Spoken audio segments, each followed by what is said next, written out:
Ya está con nosotros nuestro invitado, para incorporarlo rápidamente. Nuestro invitado de hoy se llama Enrique Ochoa Antich. Traemos a Enrique para hacer análisis postelectoral. Enrique tiene, digamos, sus opiniones muy claras y te damos la bienvenida. ¿Cómo estás, Enrique? Bienvenido al programa. Hola, Juan Carlos. Bueno, lamentando que no quedaste electo, ¿no?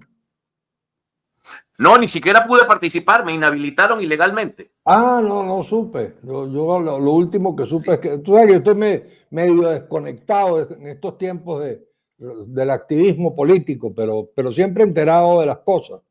Y bueno, los periodistas me siguen llamando para opinar, será por vicio, por costumbre de tenerme en sus programas, pero yo con muchísimo gusto trato de opinar en la medida de lo posible, con cierta autonomía e independencia de los actores políticos.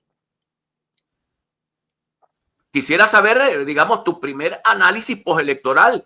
¿Qué viste ayer? ¿Qué pasó ayer, según tu opinión, en este proceso electoral de elecciones regionales?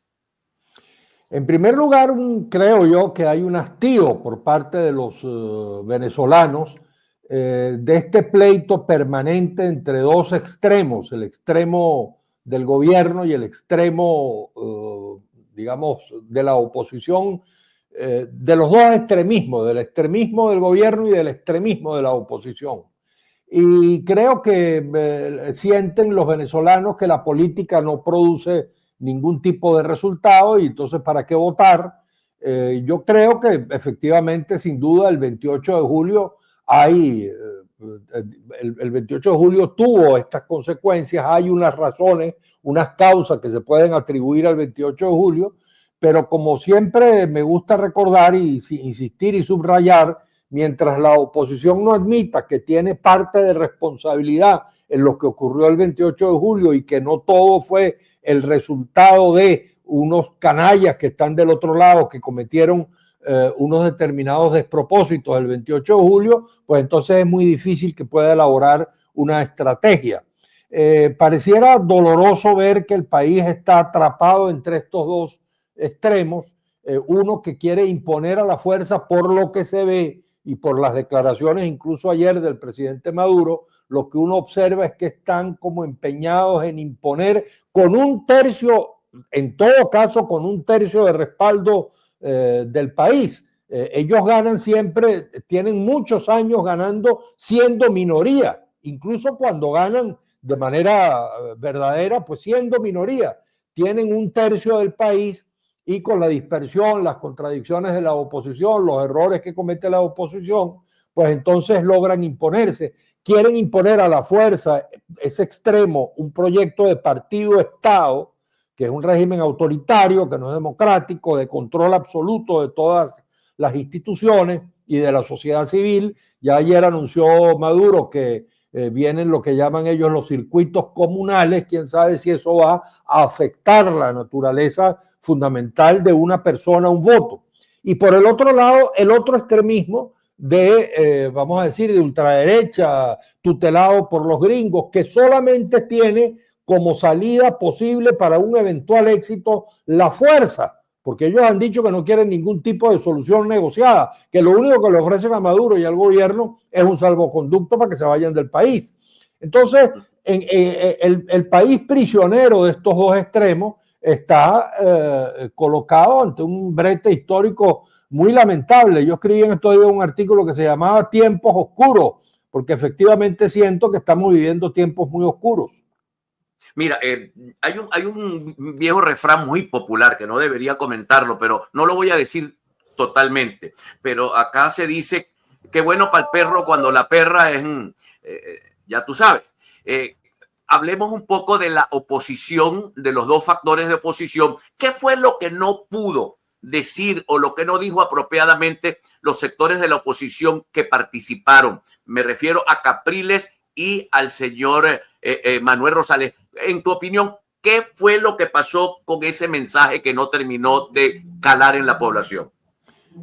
Es que ya todo viene complicado desde el momento en que una parte de la oposición comienza a usar como instrumento político la descalificación Vivimos en su momento lo que significó la descalificación de Manuel Rosales como posible candidato de la oposición, que quién sabe si la historia que estaríamos viviendo sería otra, porque yo tengo la impresión de que Manuel Rosales como candidato habría de inmediato establecido una negociación con el gobierno para producir una transmisión de mando de mutuo acuerdo con el gobierno. No sé si el gobierno lo hubiese querido, pero en todo caso lo que sé es que la oposición no hizo lo necesario para que eso se hubiese producido. Y lo primero que tenía que hacer era designar un candidato que pudiera tener esa facultad, esa propiedad de interlocución con el gobierno. Hicimos todo lo contrario, cogimos la candidata que más rechazaba el gobierno. Creo que todo proviene ya desde ahí, estamos todos enredados, la oposición está toda enredada. Y el nivel de descalificación brutal que se ha hecho con laboratorios incluso internacionales muy bien pagados contra Manuel Rosales, contra Capriles, etcétera, es muy grande. Creo que era, digamos, poco lo que podían hacer. También en la oposición, entonces empiezan con vetos, rechazos de unos con otros, de otros con unos. Por cada candidato del gobierno había 4 o 5 candidatos de la oposición.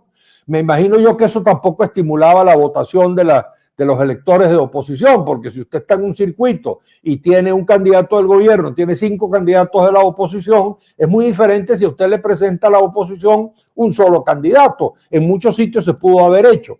Ahora, yo creo que ha ido cundiendo el discurso extremo desde el momento en que se le entregó el liderazgo de la oposición a ese extremismo opositor. Y bueno, estamos ahora como regresando en el tiempo, una especie de bucle que nos repetimos permanentemente. Como decía Úrsula Iguarán, el personaje de 100 años de soledad, el tiempo parece que va andando en círculos y se repite. Esto ya lo viví, dice ella en un capítulo de 100 años de soledad. Bueno, pareciera que estamos otra vez en el 2005, lo volvimos a tener, otra vez la Asamblea Nacional estará plenamente bajo control del gobierno. Y el gobierno, pues, no se queda quieto, el gobierno va avanzando, el gobierno cada vez creo yo que siente que necesita menos un acuerdo. En el 2016, Enrique. nosotros, dime, disculpa.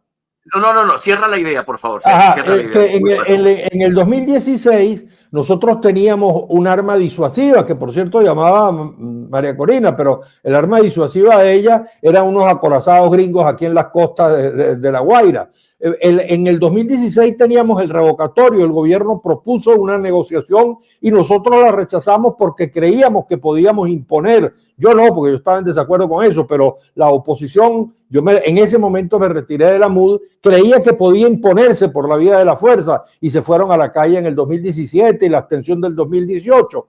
Ahí teníamos una cierta capacidad de negociación. En el 2024 teníamos una capacidad de negociación porque era evidente que la victoria electoral de la oposición estaba cantada. Solo que la estupidez de la oposición convirtió esa victoria electoral cantada en una derrota política. Entonces, teníamos en varios momentos una oportunidad de una negociación. Yo a veces siento ahora que el gobierno, la negociación que le interesa es con Trump, no le interesa una negociación con la oposición venezolana.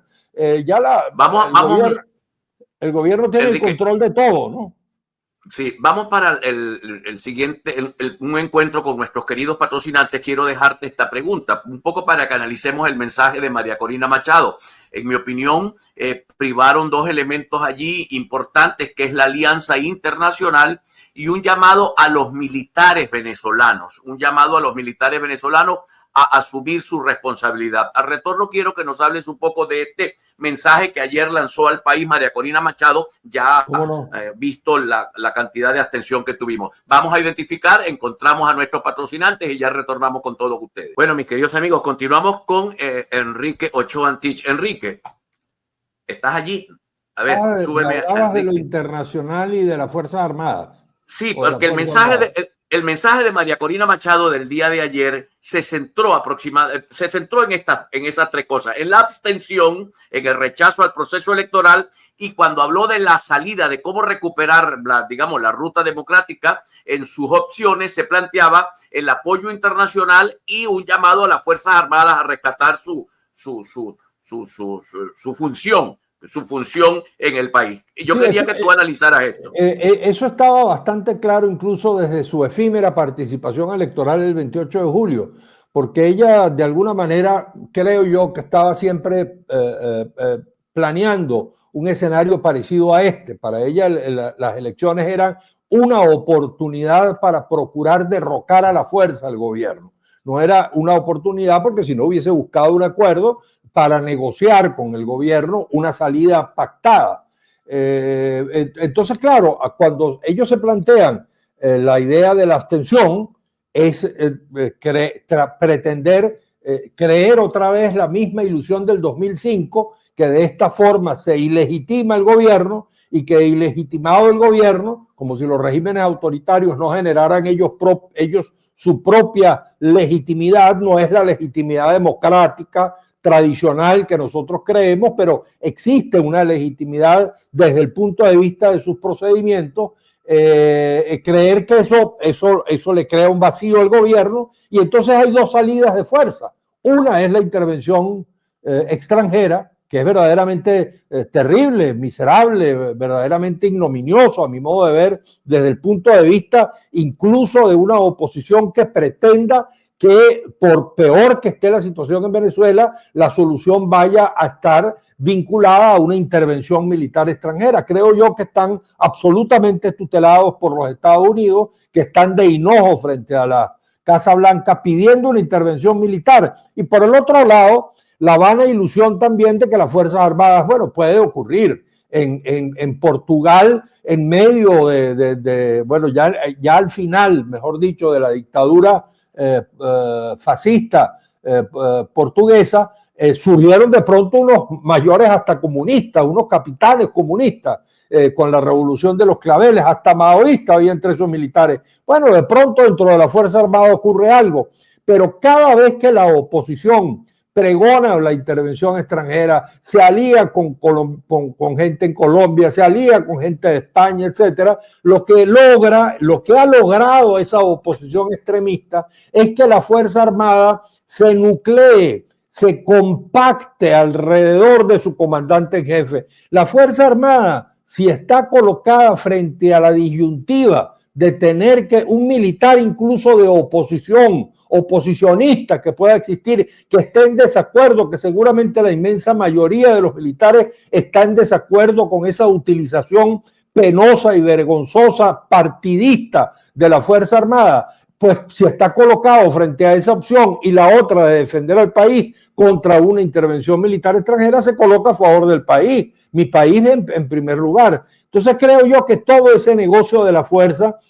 no tiene resultado. Ya lo vamos a ir viendo, va a ir pasando el tiempo, otra vez como ocurrió con otros momentos parecidos, después del 2002, después del 2005, después del 2017, después del 2018, después, etcétera, etcétera, y va a ocurrir ahora lo mismo. Ahorita hay un momento de exaltación, ellos se adjudican que el 80% de abstención es un respaldo a María Corina Machado. Eso va a ir cayendo progresivamente en la medida en que los venezolanos sientan que no hay ningún resultado, y lo terrible es que se puede terminar produciendo un desencanto y no una alternativa de cambio. Tal vez ya les queda a los de 30 y a los de 40 o incluso a los de 50 que puedan ponerse de acuerdo de un lado y del otro en esta fractura nacional, que para poder recomponer la unidad nacional, que es lo único que nos puede sacar de la crisis.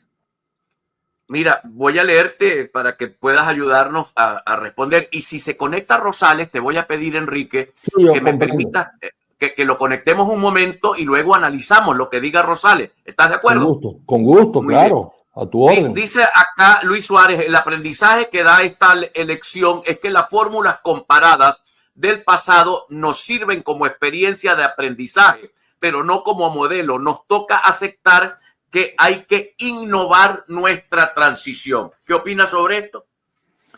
Cada transición tiene su originalidad, sin lugar a dudas, pero hay algunos comunes denominadores, se llaman, ¿no? Hay un común denominador, al menos, que a mí me gusta siempre destacar cuando uno revisa al menos las transiciones que yo he revisado, la chilena, la española, sudafricana, 9 comunismos de Europa Oriental, siempre hay un común denominador, que es que quien está en el gobierno y quien va a dejar el gobierno permanece en el poder, compartiéndolo, pero permanece en el poder. Pinochet se mantuvo en el poder, el franquismo se mantuvo en el poder, pues bueno, era el rey, incluso el ministro de la Falange, que era Suárez, bueno, fue el primer ministro, fue el jefe de gobierno. De Klerk, los blancos se mantuvieron, pactaron con Mandela mantenerse en el poder. Los comunistas en los 9 comunismos de Europa Oriental se mantuvieron en el poder, después se cambiaron de nombre, fueron partidos socialistas e incluso después ganaron elecciones. Pero, por ejemplo, en Polonia se mantuvieron en cogobierno comunistas y opositores durante 2 años completos, con Jaruzelski de presidente.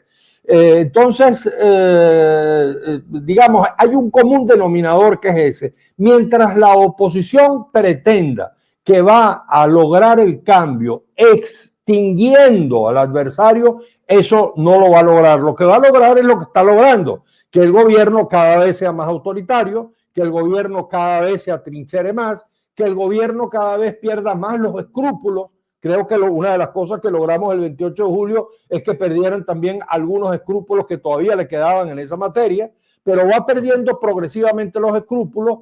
Ya desde el 17-18 para acá, ya aprendieron cómo se hace con las sanciones, ya viven con las sanciones, no les importa que el país se caiga a pedazos, porque su propósito es mantenerse en el poder, no solamente por la apetencia de poder. Ellos creen que la revolución comienza por el hecho de que ellos se mantengan en el poder y no regresen los de antes. Entonces, con ese criterio, lo que vamos a lograr es que mientras más extremista sea la oposición, más autoritario va a ser el gobierno, más se va a atornillar el gobierno. La salida sería de fuerza. ¿Dónde está? Yo tendría que decirle entonces a María Corina, ¿dónde está? ¿Por qué no le echan pichón?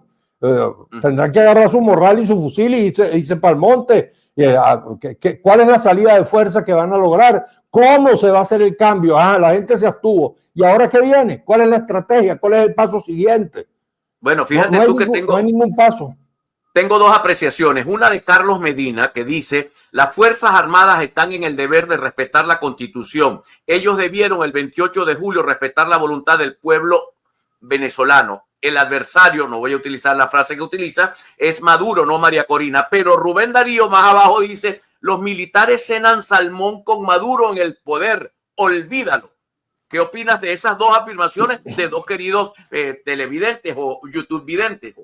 Los militares, tú sabes que los golpes de Estado no se conocen sino en el momento en que se producen o cuando ya se están por producir. Sin lugar a dudas que debe haber mucha insatisfacción. A mí me consta que los militares no están tan bien como se dicen, o como se suele decir, pero efectivamente forman parte de un régimen político de partido-estado. Es muy lamentable la situación, por cierto, que han permitido muchos militares. Yo incluso me dirijo a Padrino, yo que soy de una familia de militares, de mi tío abuelo, que fue uno de los 60 que invadió con Castro, y mi padre, que fue llegó hasta mayor del ejército porque cayó con el gobierno de Medina, y mi hermano, que fue ministro de la defensa y que derrotó a Chávez, por cierto, el 4 de febrero. Yo que pertenezco a una familia militar y que sé cómo funcionan los militares y que me eduqué con esos valores en mi residencia, etcétera, me da vergüenza, me da pena ajena cuando yo, por ejemplo, veo unos militares uniformados en el programa de Diosdado aplaudiéndole y riéndole las gracias de destrucción moral del adversario de Diosdado, y levantando el puño y viva Chávez. ¿Qué es eso? Eso es incluso inconstitucional. Se dice dentro de la Constitución todo, fuera de la Constitución nada, pero la Fuerza Armada permanentemente está violando la Constitución. Entonces, lamentablemente, eso no creo yo que vaya a venir por allí una solución. Lógicamente hay que entender a la Fuerza Armada, entender que el chavismo es una realidad dentro de la Fuerza Armada, una realidad cultural dentro de la Fuerza Armada, y que hay que pactar, entre otras cosas, con la Fuerza Armada para que esa Fuerza Armada, tal cual y como la tenemos, pueda formar parte de un cambio político progresivo, pacífico, democrático, electoral en Venezuela. Mira, me viene algo a la idea y la pregunta la suelto así al rompe.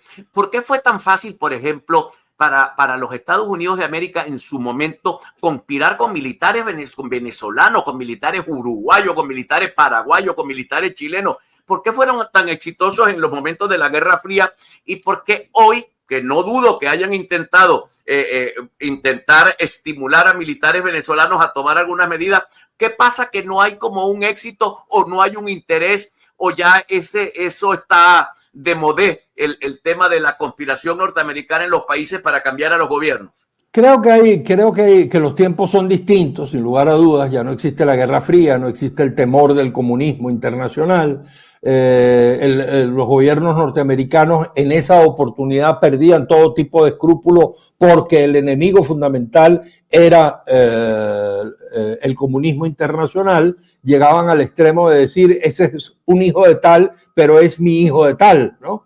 Respecto de algún dictador, creo que fue de Somoza, que dijo Teodoro Roosevelt o alguno de ellos. Pero en todo caso, yo no creo que eso sea tan fácil ahora. Pero es que además nosotros el chavismo tiene como origen a un líder militar. Entonces es natural que los militares, cuando ven el retrato de Chávez en la academia militar, digan, bueno, ese es uno de nosotros. Y ese que es uno de nosotros salió de aquí, logró ganar unas elecciones, venció un golpe de Estado, venció un paro, se convirtió en un personaje mundial, en un personaje internacional. De modo que el chavismo, desde el punto de vista cultural, es un fenómeno que existe dentro de la Fuerza Armada. Eso se irá disolviendo con el tiempo. La figura de Chávez no tiene la significación histórica y la historia progresivamente irá tomando distancia e irá viendo cómo su gobierno fue uno de los, o sus 2 o 3 gobiernos fueron de los peores de toda nuestra historia, que la catástrofe que tenemos actual, económica, social, política, institucional,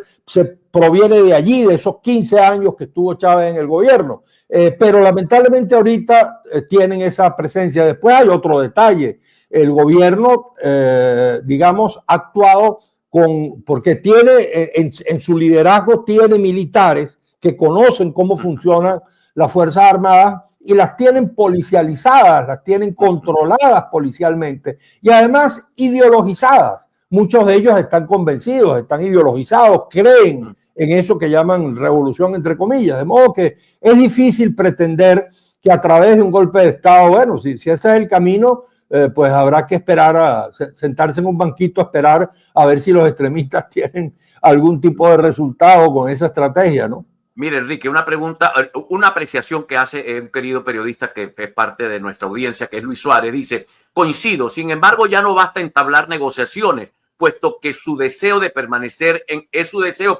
el poder. Así toca explorar mecanismos que incentiven el quiebro interno, que no pasen por presión externa. ¿Ves esto posible?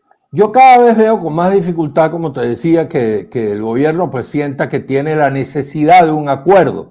Ahora, uno quisiera creer que en cualquier momento, yo me imagino que cuando se estaba en los comunismos de Europa Oriental se veía muy lejana la posibilidad de que los propios comunistas dijeran, bueno, esto ya llegó hasta el momento final y hay que producir un cambio. Pero es que para lograr eso hay que tener una interlocución con el chavismo. Hay que apelar a algunos valores, hay que pensar incluso como ellos y tratar de ponerse en sus zapatos y tratar de ver si se les puede persuadir. Mandela en su autobiografía permanentemente habla de cómo él en la cárcel empezó a comprender el valor de la persuasión. Él incluso iba persuadiendo a su carcelero y el carcelero, que era muy violento al principio, terminó siendo su amigo, porque el valor, si nosotros perdemos la esperanza y la ilusión y la confianza de que la persuasión, que es una capacidad que tiene el ser humano de discutir, de convencer, de que los valores esenciales, la defensa de la vida, la defensa de la convivencia, la defensa de la libertad, tienen alguna pertinencia, entonces estamos fregados. Yo tengo digamos, todavía conservo por allí la ilusión de que eso sea posible. Cada vez, como te insisto, veo con más dificultad porque el gobierno dirá, bueno, ¿para qué yo tengo que negociar con esta oposición que está toda dispersa? Yo negocio con Trump, a ver si Trump nos acepta así como nosotros somos. Pero hay que tratar, la peor diligencia es la que no se hace. Hay que seguir intentando, porque la otra opción es la fuerza. ¿Dónde está la fuerza? Si no es la fuerza, es necesaria la negociación. Entonces hay que dedicarse. Lamentablemente hemos echado para atrás desde las primarias, hemos echado para atrás porque se escogió a un liderazgo que bloquea la posibilidad de comunicación con el chavismo, pero es imprescindible esa negociación, esa interlocución con el chavismo para descubrir a nuestro de Klerk. Mandela iba y negociaba con Botha, que era un racista de uña en el rabo, y con él no lograba la negociación. Afortunadamente Botha se enfermó y tuvo que dejar el gobierno y llegó de Klerk. Y con de Klerk lograron la negociación. Bueno, hay que buscar a nuestro de Klerk en el mundo del chavismo. Ojalá también que el chavismo comprenda que incluso hasta por la posteridad, en vez de pretender instaurar un régimen a la fuerza de partido-estado y ahora vamos a crear un sistema electoral a la cubana y vamos a acabar con el voto universal, directo y secreto y vamos a imponer un régimen autoritario de partido, de control absoluto de las instituciones, de la sociedad civil, de los medios de comunicación, de las Fuerzas Armadas, de la policía. En vez de pretender eso, que caramba tengan el sentido de historia, el sentido de grandeza, de poder ir transitando hacia lo que está visto en el mundo entero, que son las sociedades que tienen éxito, que son las sociedades democráticas, abiertas y libres. Bueno, Enrique, ha sido un verdadero placer poder compartir contigo este par de segmentos bien interesantes. La audiencia está animada y has provocado un interesante debate y has dado una reflexión sobre los tres factores, que es el gobierno, la oposición, digamos, que participa en los procesos electorales y la oposición que se abstuvo, cada uno con sus defectos y algunos con sus virtudes. Enrique, un verdadero placer. Gracias, Juan Carlos. Desde acá un saludo a tu hermano Fernando. Que Dios te bendiga. Muchísimas gracias. Un fuerte abrazo. Enrique Ochoa.